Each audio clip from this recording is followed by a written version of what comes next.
para tratar de fundamentalmente eliminar las secreciones que puedan estar obstruyendo el árbol tráqueo-bronquial. ¿Y por qué se produce?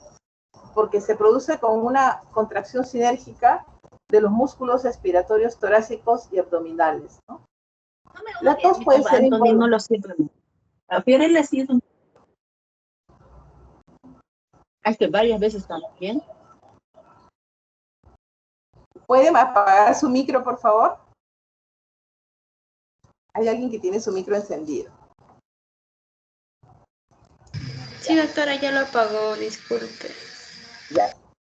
Entonces, la tos puede ser involuntaria cuando hay una causa orgánica, pero también puede tener un componente psicógeno, ¿no? Incluso puede ser voluntaria también, ¿no?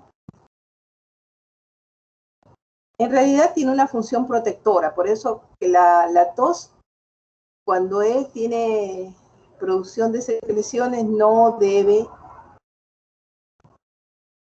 utilizarse un antitusígeno para bloquear el mecanismo de defensa de la tos.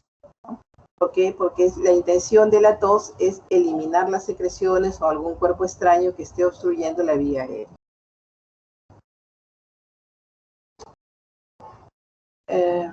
La tos, como tiene un componente psicógeno, puede responder a placebo. Y la tos puede ser productiva cuando se produce a nivel de la vía respiratoria secreciones, y no productiva, que esta es una tos seca, irritativa, no se acompaña de expectoración, podría requerir tratamiento porque puede ser muy mortificante, ¿no? Por ejemplo, aquí está la tos de los pacientes que consumen tabaco, ¿no? Tabaquismo crónico, pacientes con cáncer pulmonar, pacientes con algún cuerpo extraño, ¿no? Entonces, esta tos, luego de indagar cuál es la etiología, podría ser tributaria de tratamiento antitusígeno. En cambio, la tos productiva, como sirve para proteger las vías respiratorias, remover el moco, los cuerpos extraños, no debería sedarse la tos.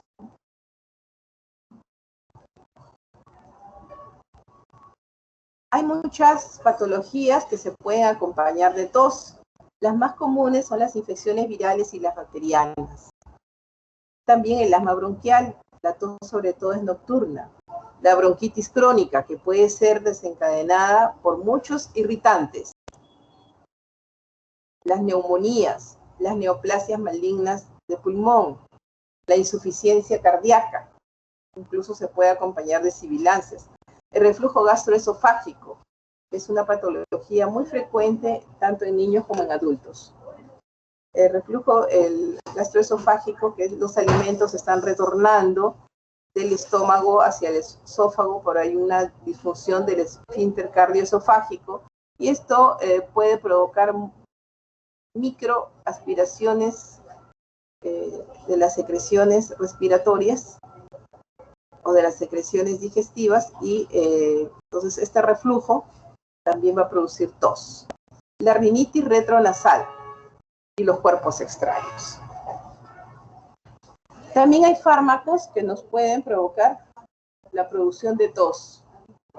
Por ejemplo, los antihipertensivos del grupo de los inhibidores de la enzima convertidora de angiotensina. Aquí tenemos el captopril, enalapril, lisinopril.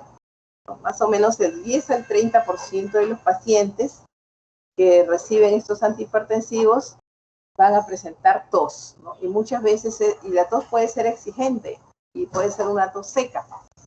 Entonces, esto puede, dos cosas, ¿no? O de repente usar un antitusígeno y este puede ser un evento adverso pasajero, o puede obligar a cambiar el tratamiento. ¿Y esto es por qué? Porque hay un incremento de la liberación de mediadores inflamatorios como las bradykininas y la sustancia P. También tenemos otro grupo de fármacos como las antagonistas de los receptores de angiotensina 2, como el losartán, el irbesartán, el valsartán, también pueden producir tos. Igualmente, el grupo de bloqueadores de los canales del calcio, como la nifedipina. También algunos AINES,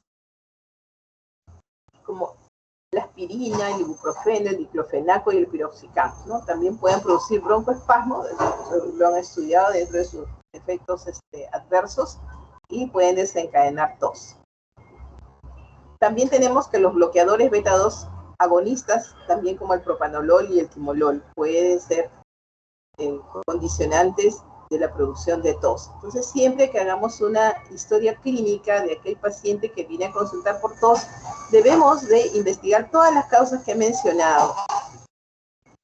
Patologías, y si el paciente no hay evidencia de que tenga una patología respiratoria, entonces investiguemos el uso de fármacos. Me parece que no he mencionado la tuberculosis, ¿no? La tuberculosis también está considerado dentro de este grupo de patologías que producen tos.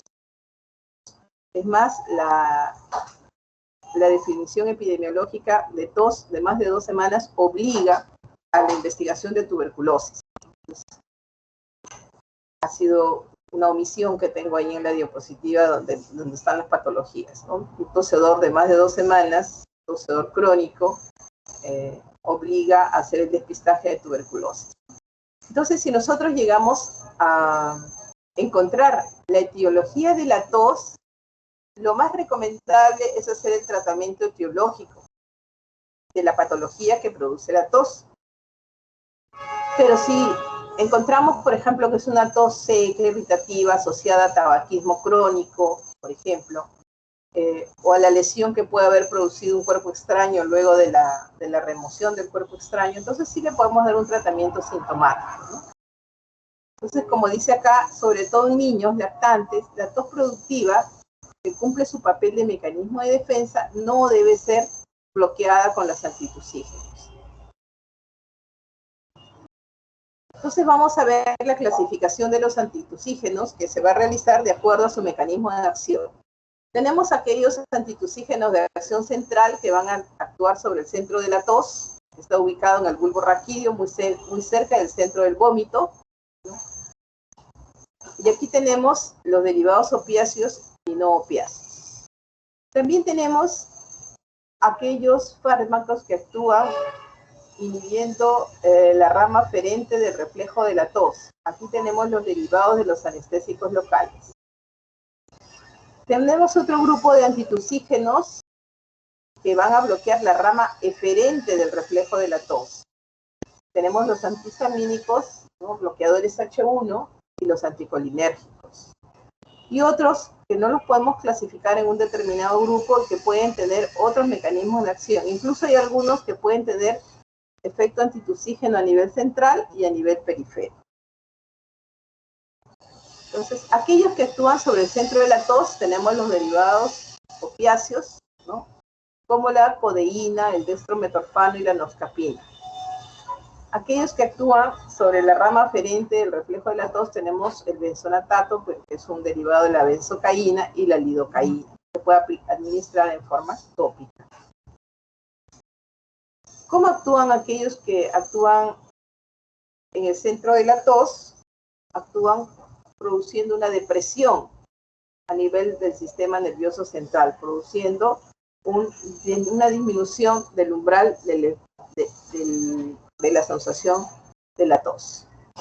El mecanismo de acción de aquellos que bloquean la rama aferente de la tos, el efecto lo producen porque bloquean la liberación de neuropéptidos y mediadores inflamatorios, evitando la activación de la fibra C a nivel de la tráquea, de los bronquios y de los pulmones.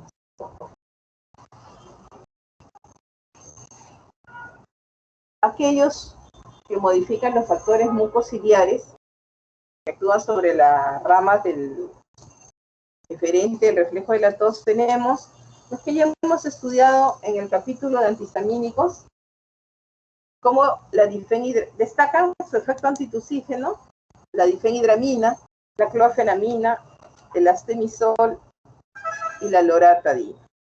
Y de los anticolinérgicos tenemos el bromuro de ipatropio. Un momentito, por favor.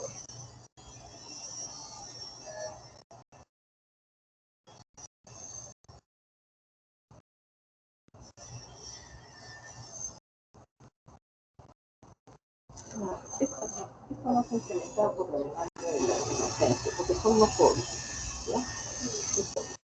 Esto se ha incrementado varias veces por la demanda. El incremento de camas se ha realizado para satisfacer de la demanda de las demás de todas las especialidades.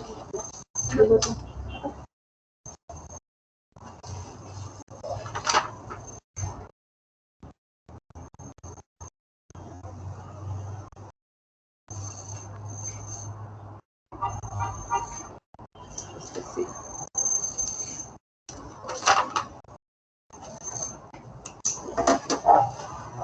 Tenemos también otros derivados no opiáceos que pueden tener mecanismo de acción central y periférica, como el clofedianol, el carbapentano, el clobutinol, el fensonatato, dimetoxanato, la oxalamina y el caramifeno.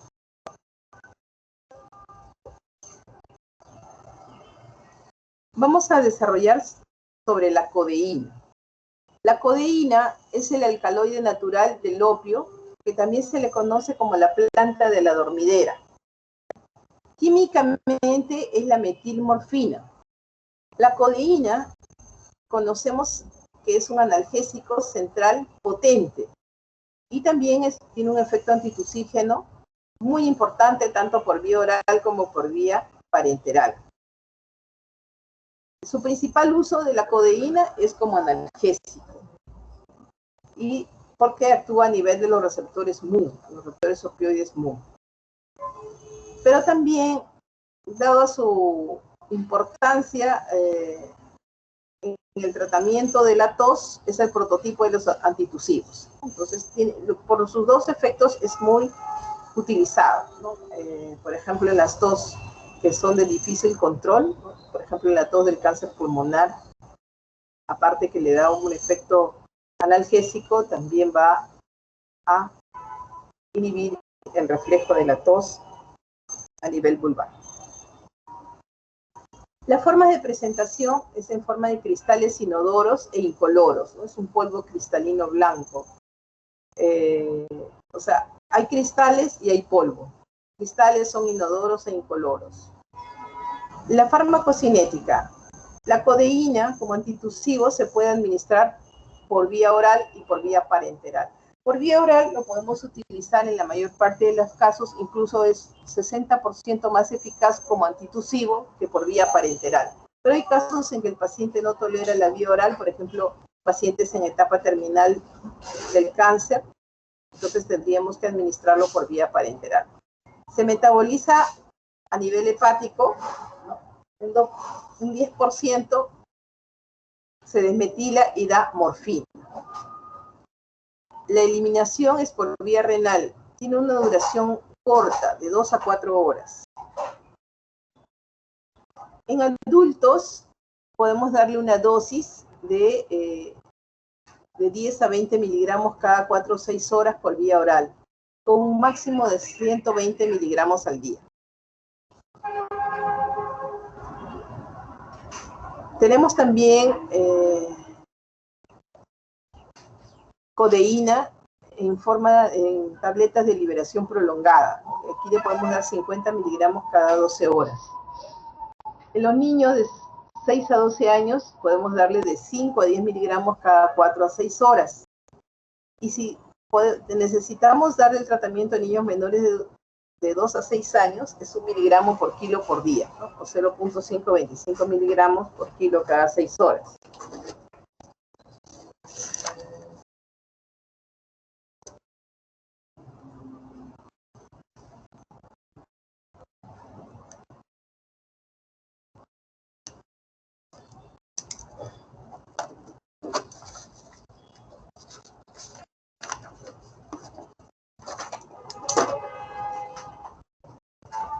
Se recomienda no usar en menores de 2 años, ¿no? Salvo que nosotros valoremos el riesgo-beneficio. ¿Qué efectos colaterales puede tener el uso de la codeína? Puede provocar estreñimiento, somnolencia, depresión respiratoria, esto es muy importante, sobre todo cuando se incrementa la dosis, y son más susceptibles a producir depresión respiratoria los ancianos, los asmáticos, los enfermedades con enfermedad pulmonar obstructiva crónica, los pacientes que tengan insuficiencia respiratoria o que estén bajo sedación.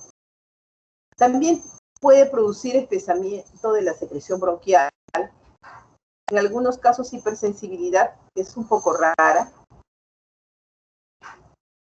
Puede prolongar el trabajo de parto y producir abstinencia y depresión neonatal. Estaría contraindicado en el uso de una gestante en trabajo de parto.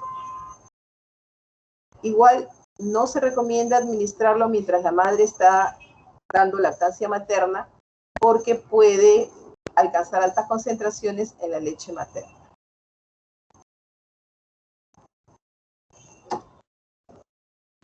La codeína se puede asociar a otros fármacos para poder obtener o potenciar los efectos que se requieren. Por ejemplo, si se utiliza codeína con cafeína, ¿no?, con Coderan, entonces sobre todo para contrarrestar el efecto sedante. Si nosotros necesitamos potenciar el efecto antitusígeno, podemos asociar la clorfenamina, entonces codeína más clorfenamina, por ejemplo el Codetol, marca comercial, ¿no? O la codeína con efedrina, para disminuir, producir un efecto vasoconstrictor, de repente disminuir la producción de secreciones, por ejemplo la broncodeína, el Coderit. La codeína más eucalipto, el eucalipto es una esencia irritante que sirve como expectorante, o la codeína con paracetamol, que es el Tylex, como para poder aumentar su efecto analgésico. Por ejemplo, el Coderit tenemos en presentación de tabletas de 10 miligramos de codeína más 20 miligramos de efedrina. También tenemos en presentación de jarabe para uso pediátrico de 150 miligramos por 100 mililitros, ¿no?, más 50 miligramos de 100 mililitros de efedrina.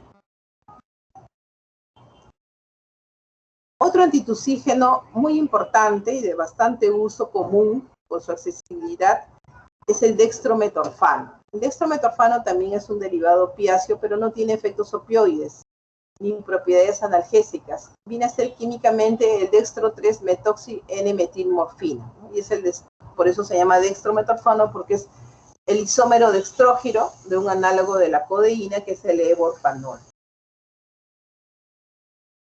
No tiene tampoco potencial de adicción, como pudiera,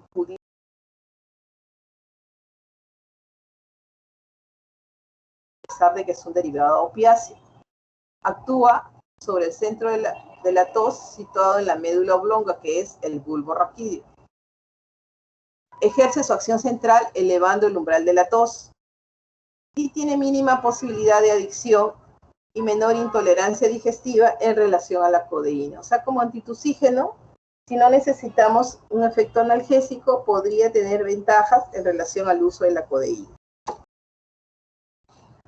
Esto sí se puede utilizar en niños, incluso en niños menores de 2 años.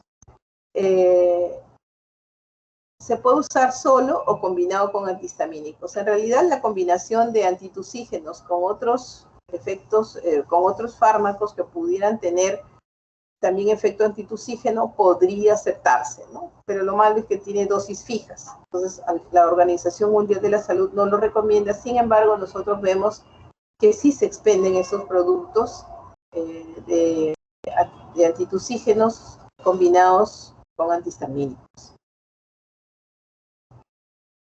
El jarabe viene en presentación en un frasco de 100 mililitros y le podemos dar de 10 a 30 miligramos cada 6 a 8 horas, ¿no? Más o menos 15 mililitros cada 8 horas es la dosis promedio. En niños la dosis es 1 miligramo por kilo por día. El inicio de la acción comienza más o menos entre 15 a 30 minutos y tiene un efecto de duración de aproximadamente 6 horas. Lo recomendable es administrarlo vía oral cada 6 o cada 8 horas.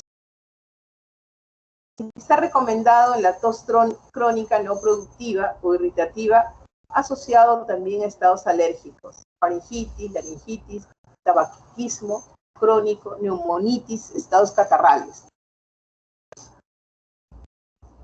Como antitusivo es equipotente a la codeína, pero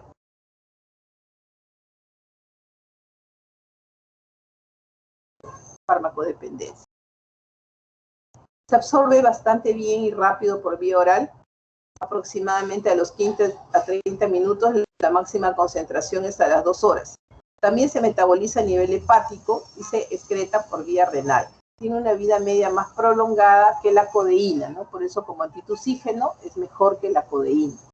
Entonces habíamos ya conversado que en los adultos la dosis es 15 miligramos, es 1 miligramo por mililitro, 15 miligramos cada 4 a 6 horas. En los niños de 5 a 10 miligramos cada 4 a 6 horas. ¿No? Y en los niños pequeños que hay que individualizar, les repito que es de 1 miligramo por kilo por día. La noscapina es otro antitusígeno de acción central. También es un derivado natural del opio, que pertenece al grupo de los isoquinolínicos. Tampoco tiene actividad opioide, tampoco produce adicción y no tiene efecto analgésico. Tiene la desventaja de que puede producir liberación de histamina. Y a dosis grandes puede producir broncoconstricción e hipotensión arterial transitoria. Las indicaciones: tratamiento de la tos irritativa, la dosis del adulto es de 15 a 30 miligramos cada 6 horas, en los niños de 2 a 6 años, 7.5 miligramos cada 6 horas, de 7 a 12 años, 15 miligramos cada 6 horas. Como efectos colaterales, puede provocar somnolencia porque actúan a nivel central, náuseas, reacciones alérgicas, incluyendo rinitis vasomotora. Entonces, de estos 3 que hemos conversado, como antitusígeno de acción central, el más utilizado, el más inocuo, es el dextrometorfano. Si necesitamos una acción, ya hemos dicho en qué casos podemos usar la codeína y en qué casos la noscapina. Pero para patologías comunes, procesos catarrales, lo más utilizado es faringitis, laringitis alérgica, el más utilizado es el dextrometorfano. Tenemos otros opioides que no ofrecen mayores ventajas sobre los 3 anteriores que hemos mencionado, también son de acción central, como la hidrocodeína y la folcoína. Tenemos también otros derivados no opioides, ¿no? Que ya tienen acción a nivel periférica, aunque algunos de estos pueden tener acción central pobre, pueden tener acción mixta. Vamos a desarrollar el benzonatato, ¿no? Que es un derivado de la benzocaína. Ejerce su acción antitusígena sobre los receptores de estiramiento de la tos en el pulmón, ¿no? Bloqueando la rama aferente de reflejo de la tos. La dosis viene en presentación de tabletas de 100 miligramos y la dosis es 100 miligramos cada 6 horas, ¿no? La duración del efecto puede durar entre 2 y 8 horas y el inicio puede ser de 30 minutos. Como efectos colaterales puede producir congestión nasal, escalofríos, erupción cutánea, malestar gastrointestinal, mareos y somnolencia. Tenemos otro que es napsilato de levopropoxifeno, que viene a ser el levoisómero del dextropropoxifeno. No tiene ninguna actividad analgésica. Su dosis es de 100 miligramos cada 4 horas. Este napsilato de levopropoxifeno también es un antitusígeno de acción central. Como efectos colaterales puede producir náuseas, erupción cutánea, urticaria, somnolencia, nerviosismo, mareos. Otro antitusígeno no opiáceo es el clofedianol. En algunas literaturas también se encuentra como clofediol. O sea, los 2 términos son aceptados. Suprime el reflejo de la tos, ¿no? Directamente a nivel del centro de la tos. Y puede tener un efecto anestésico local, ¿no? Y cierto efecto antimuscarínico anticolinérgico. Entonces también se utiliza en el tratamiento de la tos irritativa, no productiva.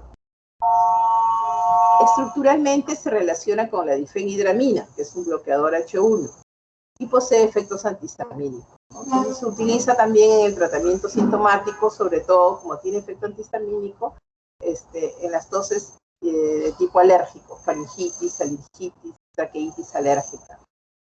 Puede provocar, ¿no?, por su efecto a nivel del sistema nervioso central, estimulación del sistema nervioso central, excitación, hiperirritabilidad.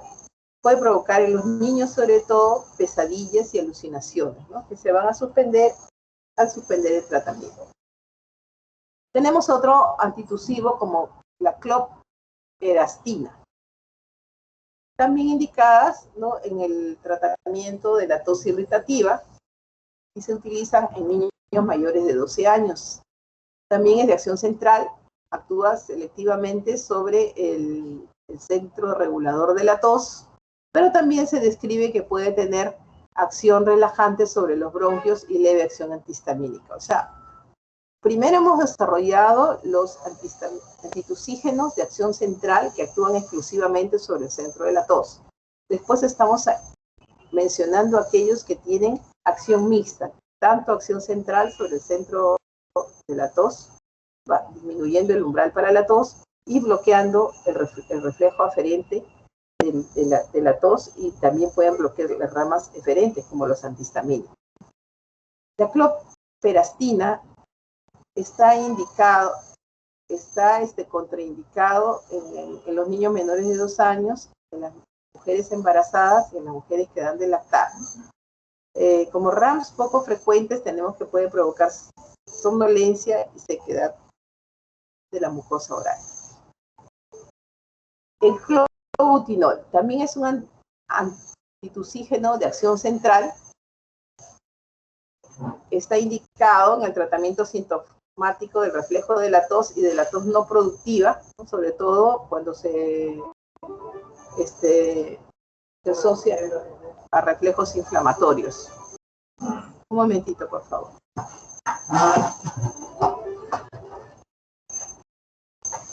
¿Aló? Sí. No, sí, ya lo van a cambiar, van a hacer 2 para que no haya confusión, ¿ya? Ya lo hizo. Le dice nula, ya lo van a llevar, ¿ya? Ya, gracias. Camila. Paulo ya se lo llevó. Ya.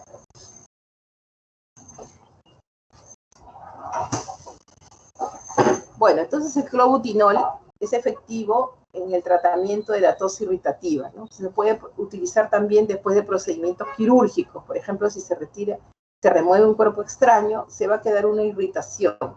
A pesar de que ya no tiene el cuerpo extraño, el paciente puede tener tos.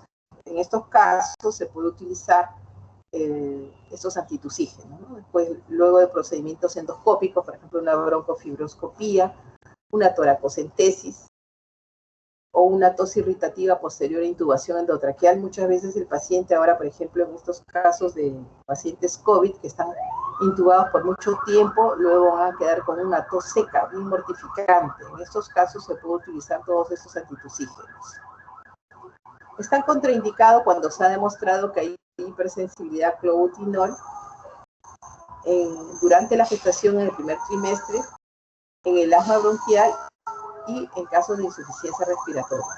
Hay que tener precauciones en la insuficiencia hepática, en la insuficiencia renal, cuando hay historia familiar o personal de epilepsia o cuando hay riesgo de enfermedad cardiovascular.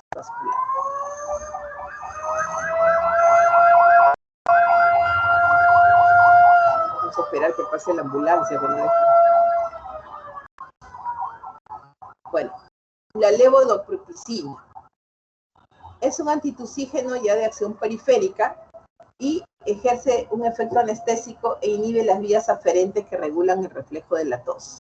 No tiene la levodopropicina, no tiene ninguna acción sobre el centro pulvar de la tos.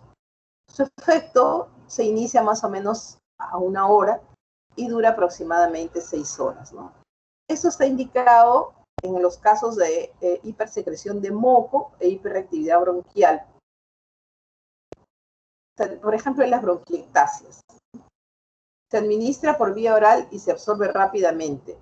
Alcanza altas concentraciones, aproximadamente entre 15 y 60 minutos después de haber sido administrado. Y tiene una biodisponibilidad del 75% y se une poco a proteínas plasmáticas, más o menos el 10 a 14%. Se metaboliza en el hígado y se excreta principalmente por la orina, ¿no? Y su vida media es de aproximadamente 2 horas. Tenemos también otros antitusígenos, por ejemplo, cuando se hace procedimientos broncoscópicos, aparte de aliviar el dolor a la hora de ingresar el broncoscopio, se le aplica lidocaína tópica para bloquear, ¿no?, la rama eferente del reflejo de la tos.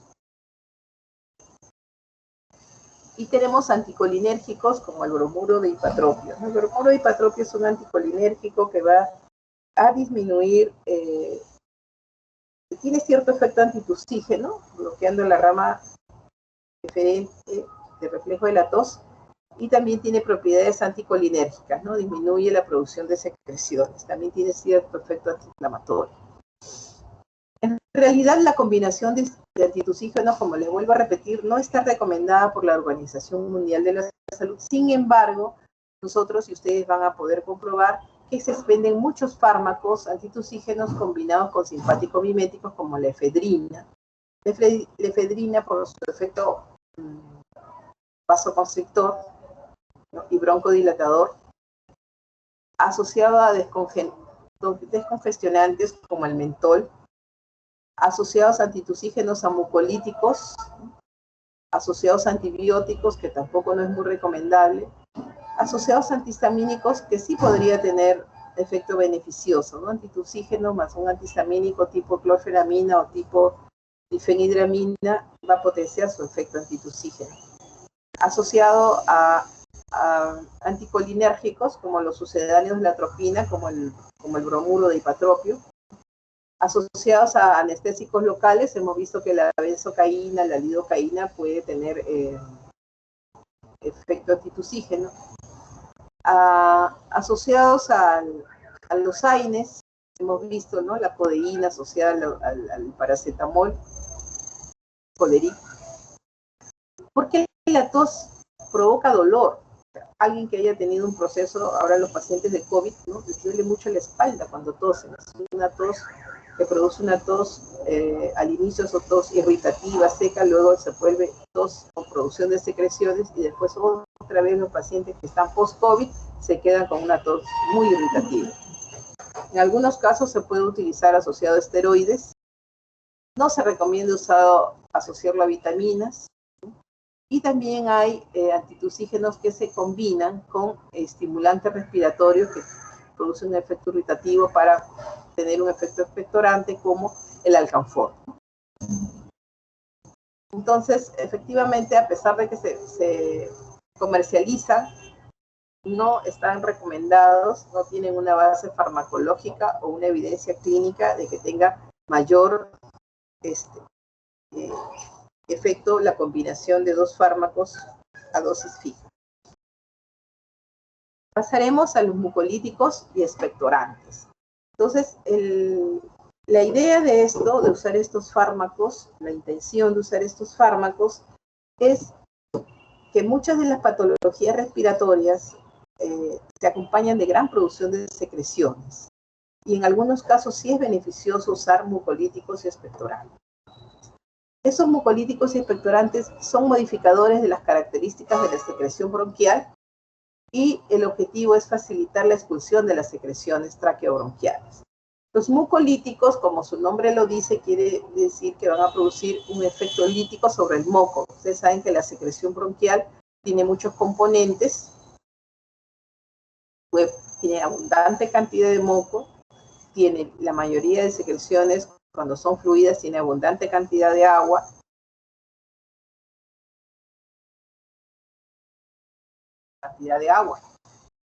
Y los mucolíticos van a modificar las propiedades físico-químicas de la secreción traqueobronquial para que la expectoración sea más eficaz y más cómoda. Los expectorantes van a favorecer la expulsión del moco que fluye en la vía aérea, ¿no? Y puede ser que aumente el transporte mucociliar, ¿no?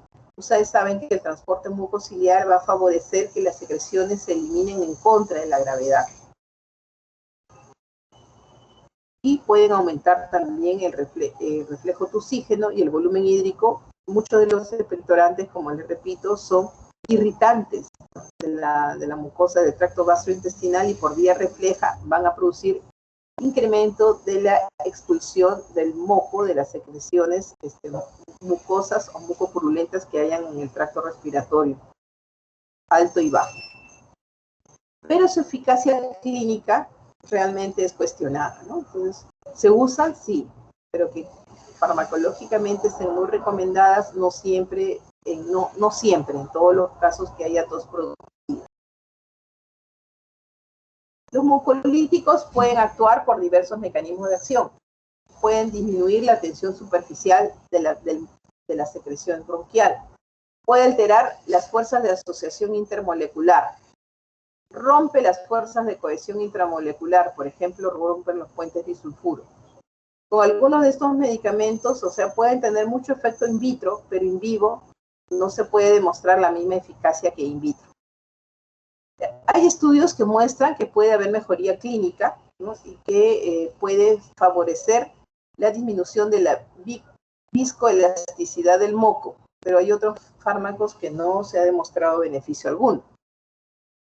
Entonces, la idea de utilizar los mucolíticos es favorecer, ¿no?, que el moco no sea tan denso, tan espeso, y que se pueda eliminar con más facilidad y con más comodidad, porque siempre el esfuerzo de la tos va a provocar mortificación para el paciente. Entonces tenemos derivados triólicos como la acetilcisteína y la carboxicisteína, que son bastante utilizados, vamos a verlos en detalle. Se pueden utilizar por vía oral o por vía de nebulizaciones. Tenemos otros derivados azufrados como el mesna, la letosteína, citiolona, el mesna, que generalmente son utilizados a nivel intrahospitalario, ¿no? Después los más utilizados son los derivados como mucolíticos, los derivados sintéticos de la basicina, como son la bromexina y el ambroxol. Tenemos las enzimas, ¿no?, como la enzima recombinante, que es la alfa-dornasa y la tripsina. Y tenemos agentes textoactivos como el sobrerol y el tiloxapol. Dentro de los derivados azufrados, como los derivados tiólicos, son derivados de la cisteína y que actúan cediendo grupos tiólicos para de esta manera poder romper los puentes disulfuro de las mucoproteínas de la secreción bronquial. El grupo tiol puede quedar libre en el caso de N-acetilcisteína, cuyo nombre comercial bien conocido es el fluimucil, o puede quedar el grupo tiol bloqueado, como en el caso de la carboxicisteína. Bueno, la N-acetilcisteína rompe los puentes de sulfuro de la cistina, ¿no?, tanto en las mucoproteínas como en la inmunoglobulina A y en la ceroalbúmina. De esta manera va a reducir la viscosidad del moco. Vamos a esperar que pase la ambulancia, por favor.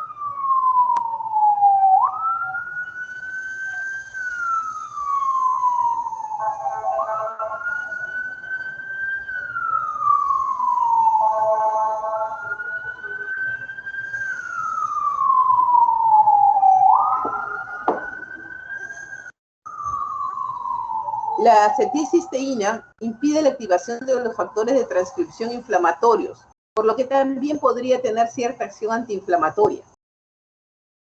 Cuando se utiliza por vía nebulizada, puede deprimir la actividad ciliar por acción directa, ¿no? Puede provocar el daño del epitelio ciliar y puede producir irritación de la mucosa traqueobronquial. Tiene una utilidad muy importante, aparte de ser un mucolítico, porque es precursor en la síntesis del glutatión y es el antídoto de elección en las intoxicaciones por paracetamol. Puede utilizarse, como les repito, por vía oral o por vía inhalatoria. Por vía oral se justifica su uso en mayores de 7 años y adultos, ¿no? Los niños 100 miligramos cada 8 horas y los adultos la dosis puede variar desde 200 miligramos a 600 cada 8 horas. De 200 miligramos cada 8 horas, dando un total tope, la dosis tope de 600 miligramos al día. Se puede utilizar también, en ampollas para disolver, ¿no?, para nebulizar y para también administrar a través de instilación troqueal cuando el paciente tiene una traqueostomía, ¿no? En solución del 10 al 20%. El efecto mucolítico es mayor cuando se está a un pH alcalino y tiene buena tolerancia, ¿no? Ustedes saben que las secreciones purulentas el pH es ácido, o sea, no tiene mucha acción. Pero cuando las secreciones no son mucopurulentas, son más que nada mucosas, sí tienen muy buena acción. Como reacciones adversas puede provocar náuseas, vómitos, cefaleas, rinorrea, hipersensibilidad, broncoespasmo. El paciente se queda con un olor a azufre.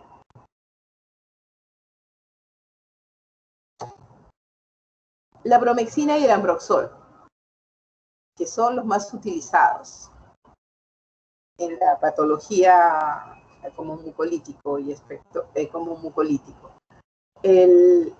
Actúan por despolimerización de las cialomucinas. De esta manera reducen la viscosidad del moco.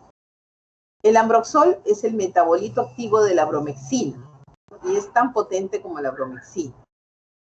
Se pueden administrar por vía oral, por vía inhalatoria, y difunden bien a los tejidos, incluyendo el epitelio bronquial. También puede provocar molestias gastrointestinales, ¿no? El ambroxol se puede dar 30 miligramos cada 8 horas, y también tenemos tabletas de acción retardada y se puede dar 75 miligramos por día, ¿no? Cada 12 o 24 horas. La bromexina, 15 miligramos cada 8 horas. Otros derivados de la bromexina es la damexina y la bromagicina. Pero más utilizados son el ambroxol y la bromexina. Después pasamos a las enzimas como la tripsina. La tripsina hidroliza los enlaces peptídicos de las mucoproteínas. Gracias a estas propiedades fibrinolíticas también se puede utilizar para fluidificar la secreción que tiene mucha fibrina.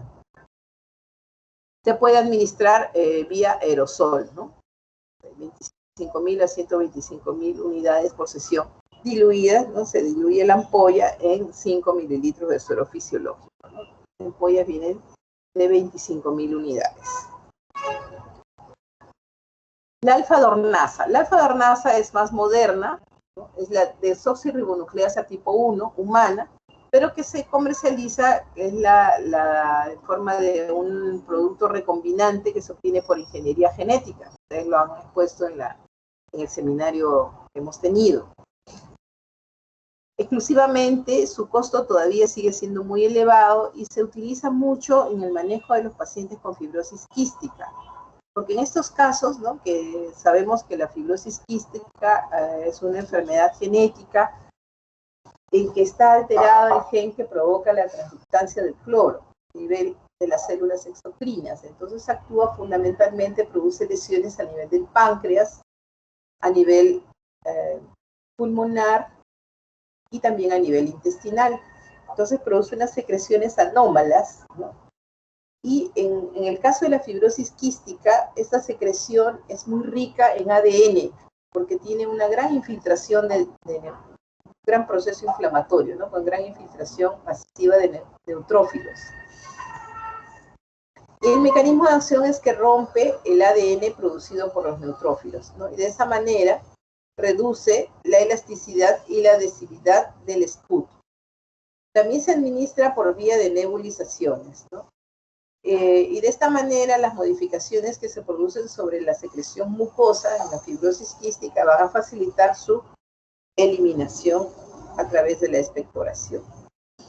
La alfa-dornasa sí se ha demostrado que mejora la función pulmonar cuando los pacientes tienen todavía una enfermedad leve o moderada, ¿no? Que tienen una capacidad vital forzada mayor del 40%. Pero cuando la enfermedad está muy avanzada y su capacidad vital forzada es menos del 40%, ya no se ve mucho efecto. En los pacientes con fibrosis quística, usualmente, además de utilizar este mucolítico tan importante, también se utilizan antibióticos por vía inhalatoria, sobre todo del grupo de los aminoglucósidos, ¿no?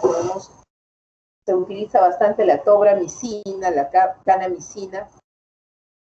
Entonces, pueden potenciar el efecto de los antibióticos, ¿no?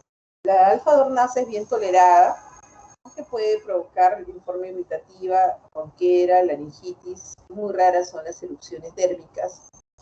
La dosis a la ampolla viene de 2.5 miligramos, ¿no? Y se hace una inhalación diaria con un nebulizador presurizado. Algunos pacientes requieren, sobre todo cuando los casos ya están de moderados a avanzados, 2 nebulizaciones al día. Entonces, como yo les mencionaba, que los pacientes con fibrosis quística usualmente se les da de forma profiláctica para evitar las reagudizaciones el uso de antibióticos aminoglucósidos por vía tópica para tratar las infecciones de la fibrosis que se asocia a la fibrosis quística, ¿no? Porque los gérmenes, ¿no? Usualmente se invaden de gérmenes como la Pseudomonas aeruginosa, que se fijan a los glucopéptidos de la mucina y a las fracciones de esputo que contienen ADN. Entonces, casi siempre esas secreciones del paciente con fibrosis quística están contaminadas, ¿no? Siempre están contaminadas de gérmenes. Por eso es que se utiliza, aparte del mucolítico, el antibiótico por vía tópica. Y la alfa-dornasa parece demostrar in vitro que facilita la acción bactericida de estos antibióticos, ¿no? Y clínicamente se ve mejoría. Porque a veces, como son medicamentos costosos, a veces demoran, ¿no? El paciente se le puede acabar y puede no tener, y puede utilizar otros mucolíticos como la acetilcisteína, pero no tienen el mismo efecto, ¿no? Entonces, por eso se demuestra de que en caso de fibrosis quística es el único mucolítico que tiene gran actividad. Pueden producir broncoespasmo y reacciones de hipersensibilidad de gravedad diversa, ¿no? En otras patologías que no sea la fibrosis quística no están recomendados. El mesna es el ácido mercaptoetansulfonato sódico, ¿no? Que también es un modificador del moco, y este generalmente es de uso hospitalario porque se utiliza mediante instalación endotraqueal cuando se hace broncoscopías, ¿no? En caso, por ejemplo, que se realice una broncoscopía para liberar el tapón de moco que esté produciendo una atelectasia pulmonar masiva.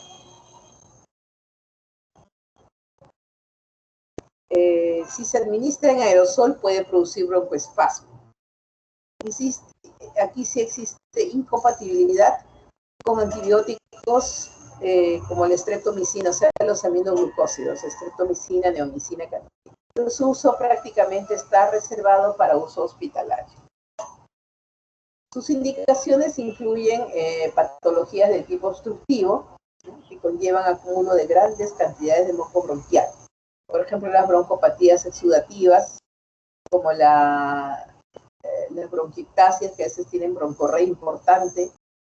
En algunos casos de bronquitis asmática de difícil control, la bronquitis capilar difusa, bronquitis enfisematosas, la bronquiectasia, las atelectasias posoperatorias y la fibrosis quística, que no mejore con alfa-dornasa, o sea, en los casos ya avanzados, ¿no? En la anestesia se utiliza para facilitar la aspiración y el drenaje de las mucosidades y exudados retenidos en el tracto respiratorio, así como en el seno maxilar y en el oído. No se recomienda el uso de asociaciones de este tipo de mucolítico con antibióticos. Otros mucolíticos, ¿no?, que no han mostrado mayor efecto que los ya descritos, tenemos la sitiolona, letrosteína, sobrerol, tiloxapol. Por último, tenemos los expectorantes. Los expectorantes son aquellos fármacos que van a favorecer la expulsión del moco por acción directa sobre la mucosa bronquial o por mecanismo reflejo que resulta de la irritación de la mucosa gastrointestinal. Entonces pueden actuar como mecanismo reflejo por estimulación vagal a nivel del bulbo raquídeo, por estimulación a nivel bronquial, ¿no?, con parasimpáticos miméticos, o actuando directamente a nivel bronquial y sobre las células calciformes.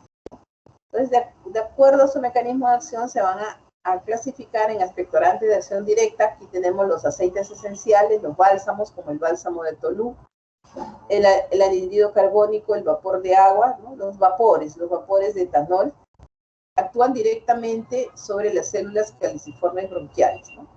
Los aceites esenciales y los bálsamos pueden ser irritantes, ¿no? Al eliminarse por la vía respiratoria van a provocar irritación de la mucosa del aparato respiratorio, incrementando la secreción bronquial, ¿no? O sea, su efecto es así, irritante de las células del epitelio tráqueo bronquial.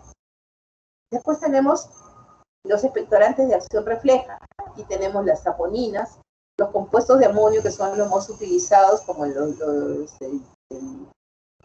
citrato de sodio y potasio, el desacetato potásico, ¿no?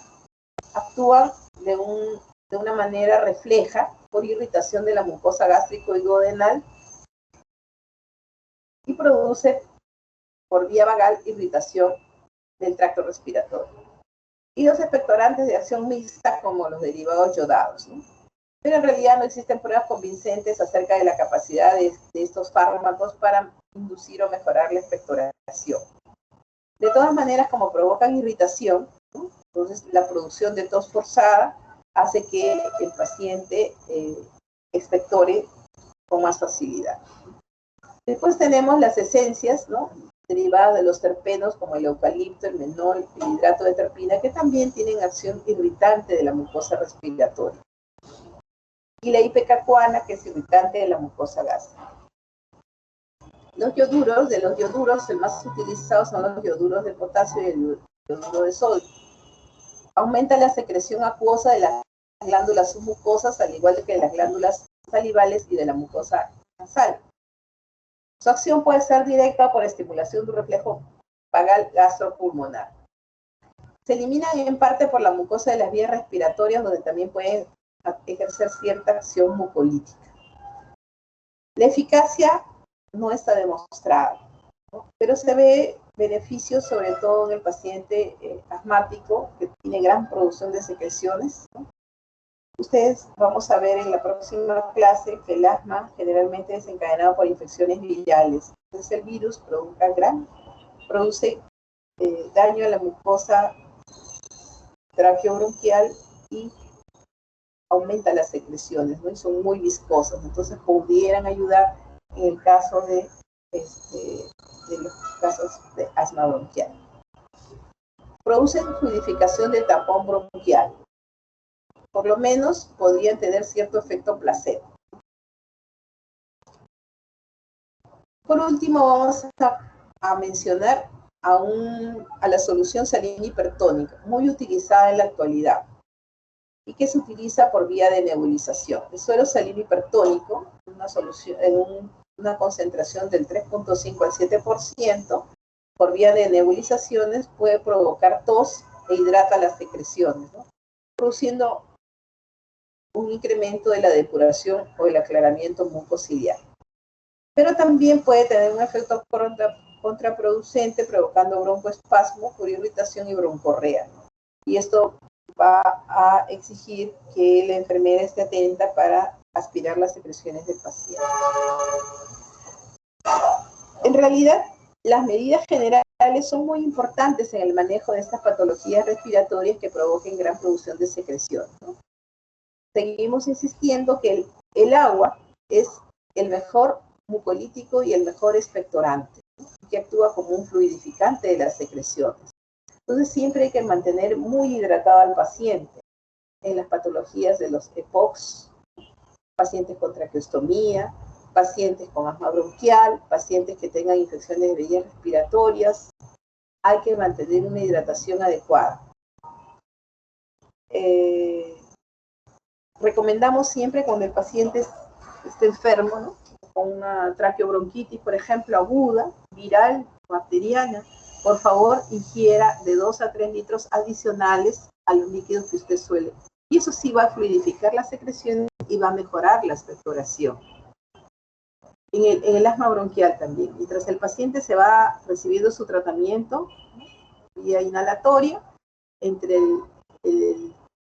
una y otra dosis de nebulización o de aerosol, terapia se le recomienda que se hidrate por vía oral, ¿no? De esa manera vamos a fluidificar las secreciones y vamos a mejorar su eliminación.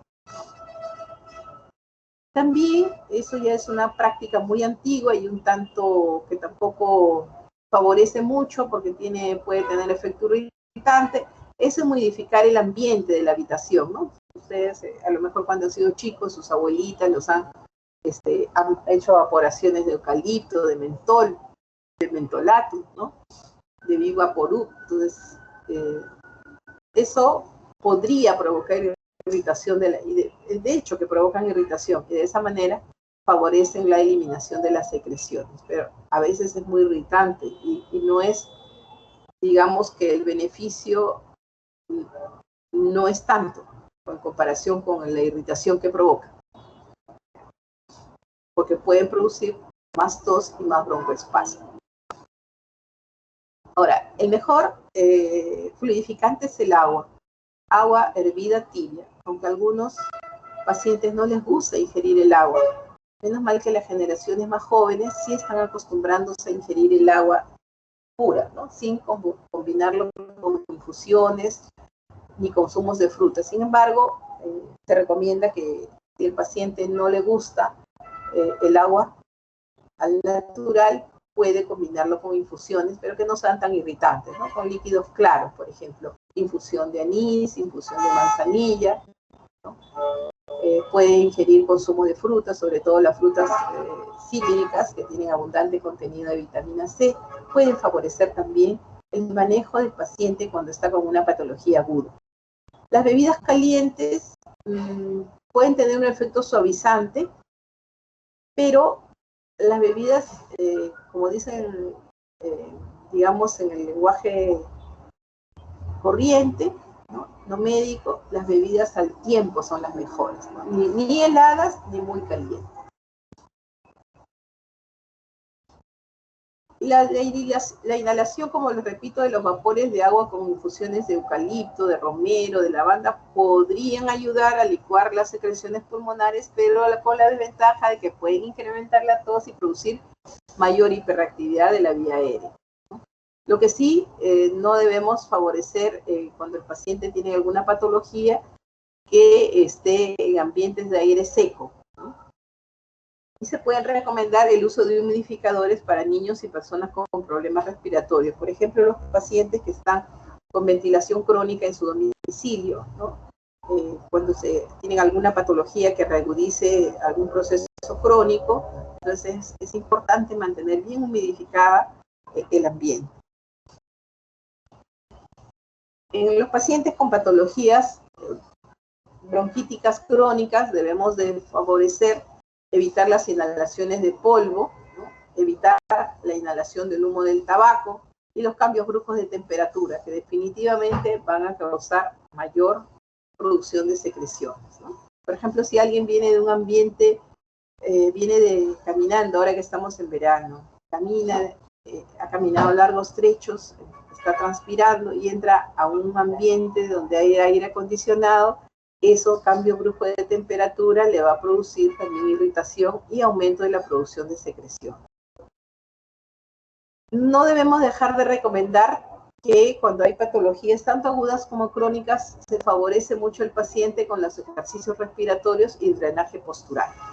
Por ejemplo, durante el paciente que tiene bronquitis crónica, que tiene atelectasia, que tiene asma bronquial, luego de las inhalaciones o del uso de beta-2 agonistas, hay que hacer la fisioterapia para favorecer la eliminación de secreción. La tos seca no persistente puede ser suficiente. El uso de emulsificantes como la miela, bueno, ¿no? Eso sí, también ustedes habrán escuchado que la miel de abeja, ¿no? Los jarabes de acacias, de goma de acacia, también pueden aliviar la irritación. En los niños, con las infecciones que son tan frecuentes, las infecciones, la rinofaringitis, lo que se recomienda es la limpieza nasal de las fosas nasales con suero fisiológico o agua isotónica y luego se aspiran las secreciones, ¿no? Para evitar que el niño se degluta las secreciones y que luego le va a provocar la tos con la expectoración Y las mamás se asustan demasiado porque el centro del vómito está muy cerca del centro de la tos. Entonces la tos puede inducir a que el niño vomite, ¿no? Y las mamás se asustan, se alarman, no saben si es un problema digestivo o es un problema respiratorio. Entonces tenemos que explicarle que cuando el niño tose, como no puede expectorar, no puede regular solo la expectoración, ¿no? Se puede acompañar de vómito.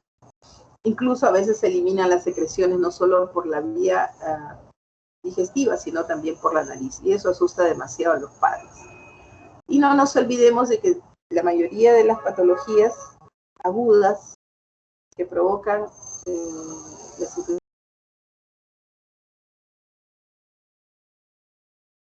no requeriría tratamiento antibiótico. Pero si la infección se demuestra que es bacteriana, obviamente requiere tratamiento antibiótico.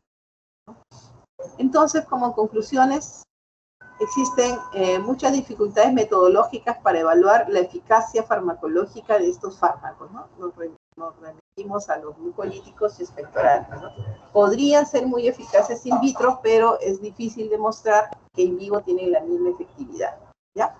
Es muy discutida, pero sí hay patologías en que sí se pueden utilizar, ¿no? Por ejemplo, en la enfermedad pulmonar obstructiva crónica, en los pacientes con traqueostomía, en los pacientes con fibrosis quística, ¿no? Entonces, los pacientes con bronquiectasias, entonces sí, está justificado su uso. Muy bien. ¿Alguna pregunta, por favor? Yo les voy a pedir disculpas de que no puedo hacer mucho las clases en la mañana, no puedo hacer 2 horas seguidas, porque como ustedes ven, a rato los interrumpo, ¿no? Aparte que, como estamos en el hospital, las ambulancias a cada rato ingresan y nos quitan el audio. ¿Alguna pregunta, por favor? La clase que queda del tratamiento del asma bronquial la vamos a hacer mañana, a la misma hora, puede ser, Foli. Sí, doctora, está bien. Ya, entonces la programo para mañana a las... Yo te aviso si puedo, si no tengo muchas cosas que hacer a las 9, sino a las 10. ¿Ya? Ya, doctora. Doctora, usted puede descargar la lista ahorita y se la envía al doctor Gargurevich. A ver, espérate un ratito. Doctora, una pregunta, por favor. Sí. Doctora, disculpe, un paciente pediátrico de 10 años que tiene una tos no productiva desde hace 6 meses, que, bueno, pasó por distintas especialidades y no, pues, no calman el síntoma. ¿Qué procedimiento se podría seguir? ¿Qué fármacos se podrían usar? No, antes de hacer un fármaco, antes de recomendarle un fármaco, lo que se tiene que indagar cuál es la causa de la tos, como les dije, ¿no? Nosotros damos el tratamiento sintomático luego de haber descartado la causa de la tos. Entonces ya usted tiene toda una lista de las patologías que puedan condicionar la tos. Entonces, no, el pediatra nunca recomienda, yo soy pediatra, tratar la tos así de 6 meses. Primero yo busco la causa. Entonces, me voy a las patologías más frecuentes. Definitivamente tengo que descartar tuberculosis, tengo que descartar alguna patología neoplásica, ¿no? Pueden haber linfomas, puede haber cuerpo extraño, lo menos digamos, el niño se puede haber tragado y atragantado con un frejol. Hemos visto varios de esos casos, ¿no?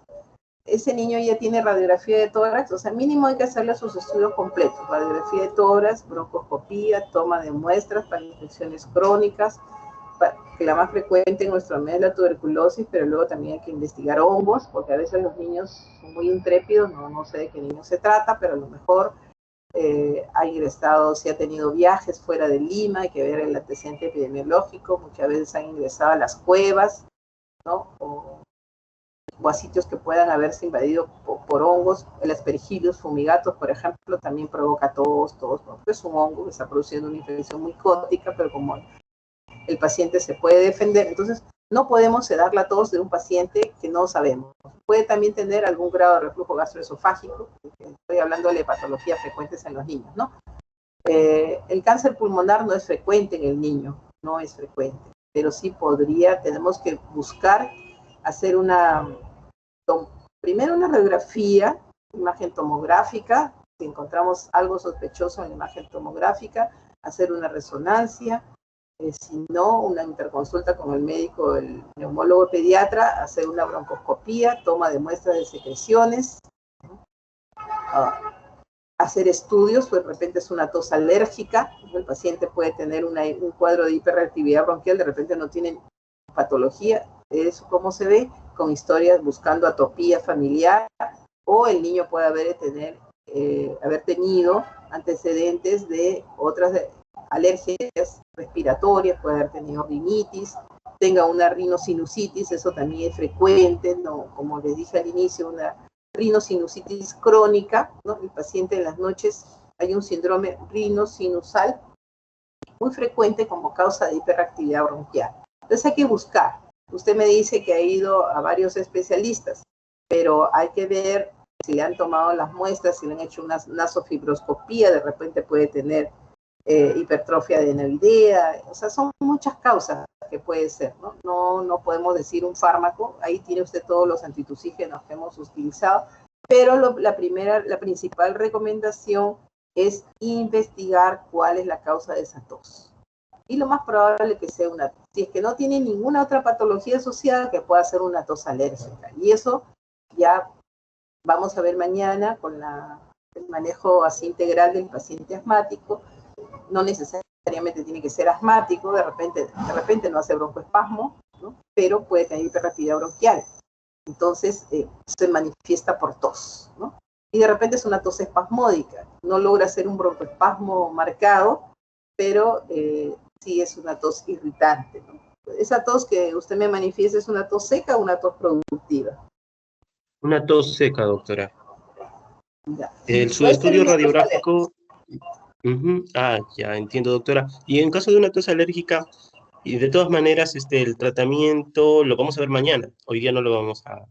Hoy día hemos visto cómo se... No, los mañana vamos a ver antitusígenos. el asma. Hoy día les he dicho que pueden utilizar antitusígenos con antihistamínicos, ¿cierto? Dextrometorfano con un antihistamínico.